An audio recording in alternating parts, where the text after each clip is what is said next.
Hey guys, I'm Faris, a medical student at the University of Messina. Some of you might actually recognize me from a deep dive interview that I already had with Sarah. Today, I'm going to actually take you on a campus tour in our university hospital. But before digging into that, I want to first talk about the three other campuses here in Messina because it's a good general knowledge about the city that you're going to live in if you choose to come here. So starting with the first campus, it's the Polo Papardo, and it basically houses data analysis, computer science, mathematics, and physics. Then you have the main campus of Messina, and this is the one that holds law and economy faculties. Then you have the Cittadella Unime Sport, and this is where you have all the sport facilities. Talking about the one that concerns us over here, it's the Policlinico Gaetano Martino. This is because it's actually where all the medical classes or the medicine classes are held. Now, to get to the point where I'm in right now, you can either take the bus or you can take the tram to the last tram stop called Bonino. After this, you can either take the number 36 bus, which will take you right to class, or you can have a 10-minute walk. Usually, most of the students just prefer to walk because the bus schedules they're unknown, and the bus takes a lot of time actually to get up to the Policlinico. From the time it leaves, from the time it comes back, it keeps stopping all the time, to the point that at the end of the day, it's like more or less the same amount of time, so people prefer to walk. The next thing, walking up the Polyclinic, you can see that there's a map, and on this map we can see that from the point we're in, we walk up to the building where we have the classes, and this is called the G building or building G or whatever you want to call it. Now, building G is basically on a hill, so at least we get to have a nice view, okay? And it's right in front of Building H. Now, Building H, because you're at the hospital, so Building H actually has departments such as endocrinological departments, rheumatology, maybe other, I'm not sure of all the rest of the departments, but there are also other surgical departments such as vascular surgery, this could be thoracic surgery, and so on. Now, we're talking about the building G, which is the building that concerns us. It actually has two entrances. There is the entrance up front and there is the entrance from the back. Now, the entrance up front is actually more lively, and probably because you have the coffee machines, you have vending machines. So usually between classes, people usually go to have their breaks over there, whether you want to have a cigarette, whether you want to take a cup of coffee, and so on, or even a small snack. Now, when it comes to the inside of the Polyclinico, usually what concerns us medical students in English is the ground and the first floor. So the first two floors. In the ground floor, you'll see the library, and this is where basically you have the rooms well equipped with tables, chairs. There's also a big room full of computers for people who don't have a computer or internet access.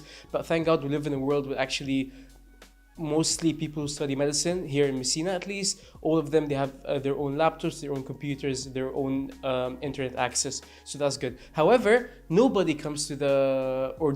at least uses the library because it has very unreasonable hours. This is why people prefer going to the library in the center of in the main campus, the one that I mentioned earlier, because it usually closes at 6 these days, but before it used to close at midnight, so that was reasonable.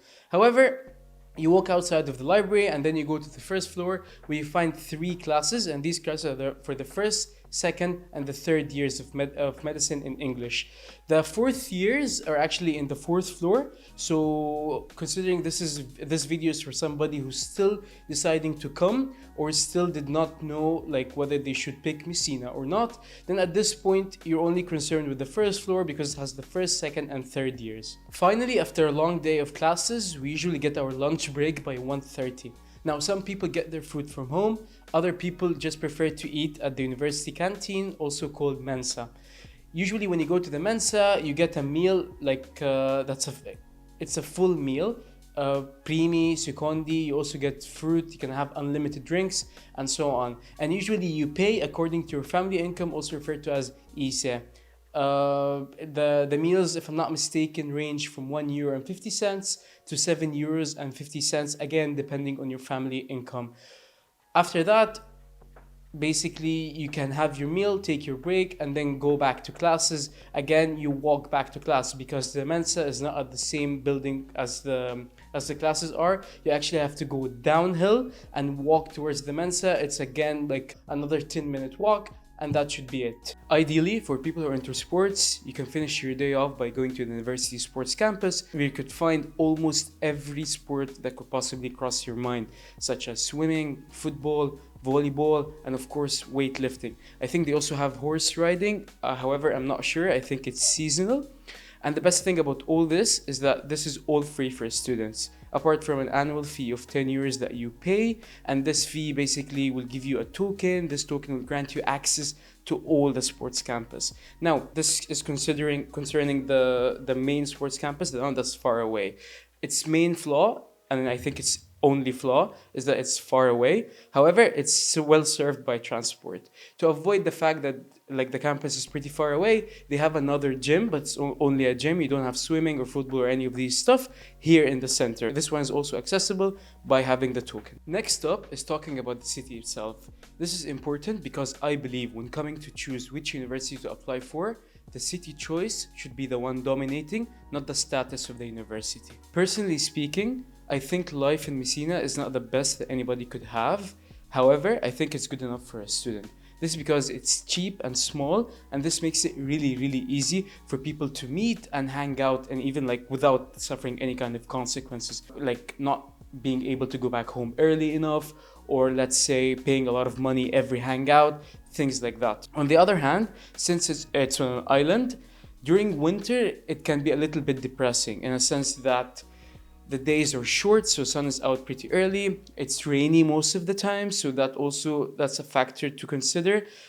Regardless, I think this is everywhere. So it's not really something about Messina, it's just this is how winter is. On the bright side, the summer days are amazing. It's just the city is super lively. Alongside of the beach, like there's like plenty of bars, cafes, nightclubs. Everybody's there, everybody's enjoying their time. It's an amazing time. So yeah, I think this is what you should consider. At the end of the day, the pros and cons, they really balance out, so make your choice right. So guys, that was it for this campus tour. Thank you so much for watching, and I hope that you found this video useful. I highly recommend you guys to watch the deep dive interview with Sarah about Messina so that you can have a clear image or a clear picture of how life is over here in Messina. Do not forget to like and do not forget to subscribe because there will be more stuff about Messina coming up. Thank you and have a good day. Goodbye.